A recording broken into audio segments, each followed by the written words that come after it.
Okay, so once again, we had stopped with our definition of units. The international system, this is what your book primarily uses. I think you also know a little bit about the British units. I'll occasionally be asking you to do problems using British units, and so students always say, "Well, why?" Because in the SI system, a whole lot better. And yes, it is in the sense that base 10 is easier to work with. But the reality is, most people that take this class want to go into science and engineering. And particularly if you're going into engineering, engineers use whatever units their customers want to use. And this country is still using British units. Um, so the SI system is often called the metric system in the United States. As I said, that's kind of a weird thing because metric simply means measuring system. Um, we keep saying, since I was a student back many years ago, 1970s, that the U.S. is going to go metric. Well, here's a really weird thing: we are metric.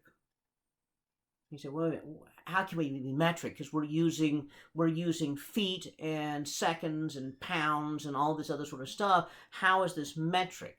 Well, it turns out that when the United States decided that everybody has to use the same units, they defined the foot in terms of a fraction of a meter.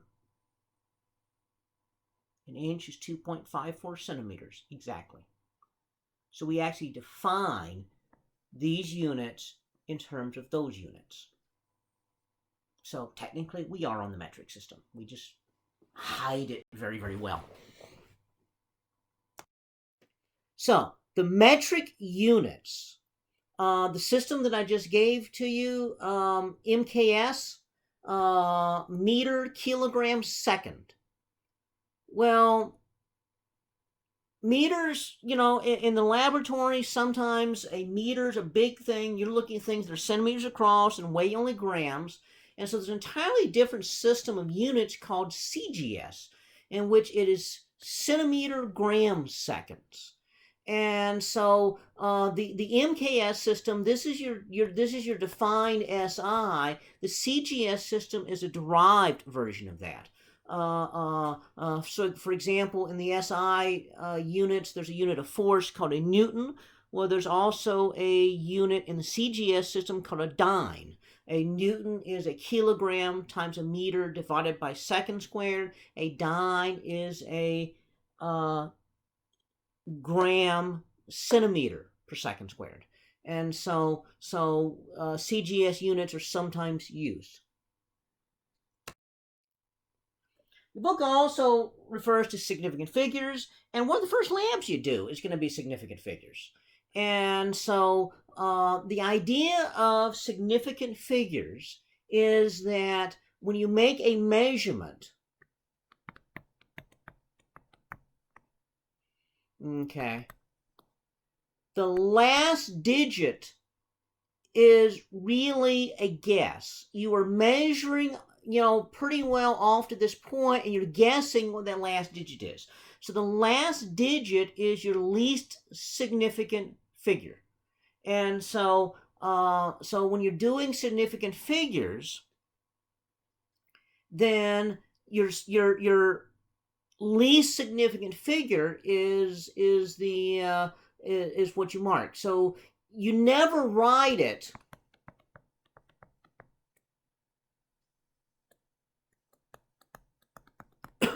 all the way out. Even if your calculator does that, you only write it to your least significant point, and you round everything to that point. And so we'll talk more about this coming up. The rule is when you multiply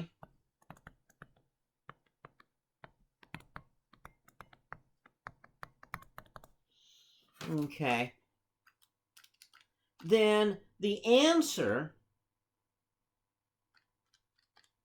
is always truncated to whatever is here. the least number of significant figures. So here we have 2 significant figures on the left. On the right, we have 6 significant figures. So the answer should be 2 significant figures. So you multiply it out, you get 9.23076. Well, you round it to just 9.2. Okay, so that's how significant figures work. If you add, however,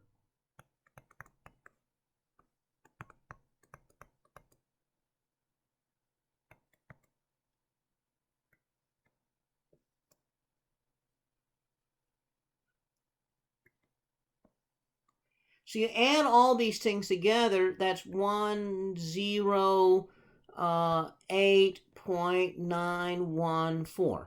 Well, this is uncertain, so that number is uncertain. That's uncertain, so that number is uncertain.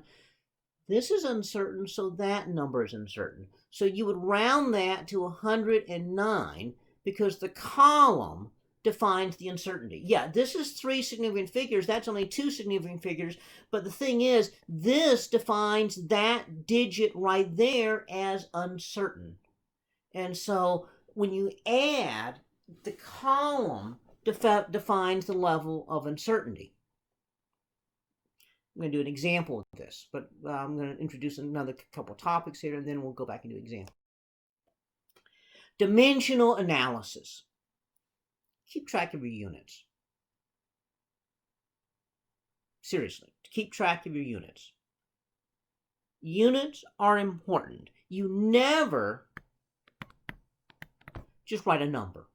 You always have to have units on there. Okay, so it's a micrometer. Okay, 3.85 centimeters is way different than 3.85 micrometers. Units are very important. Number of years ago, about 20 years ago, NASA was sending a spacecraft to Mars. And as the spacecraft was going to Mars, it was going to do what they call aerobraking. So rather than wasting a propellant by firing a rocket engine to go into orbit, it was going to come in a shallow orbit, clip the edge of the atmosphere where it's very, very thin atmosphere that would slow the spacecraft and go into orbit around Mars. Now, the problem was that Mars is so far away that it takes about half an hour for the signal to reach us from Mars. And so then if you saw something, it'd take another half hour for you to get corrected. And so, by the time the signal got back, an hour's already passed for the spacecraft. What they saw happening was the orbit coming in was like that, way too steep into Mars. And once they realized that it's too late because by the time that they saw that, the spacecraft had already impacted. And actually it burned up in the atmosphere, so it didn't even make it to the ground. So what happened? Well, in analysis afterwards, they realized that the problem was the spacecraft was being operated by engineers with NASA. The rocket engine was built by Lockheed. Lockheed's biggest customer is the United States military. Well, the military defines all their specs in British units. Mile per hour, pounds of force, and so forth. And so the Lockheed engineers were used to using those units. NASA engineers were used to using the SI units. And so they were just sending numbers back and forth without units. And there was confusion between pounds of force and newtons of force for the engine. And so the confusion ended up losing the entire spacecraft. Thankfully, it was an unmanned mission, but still. Okay.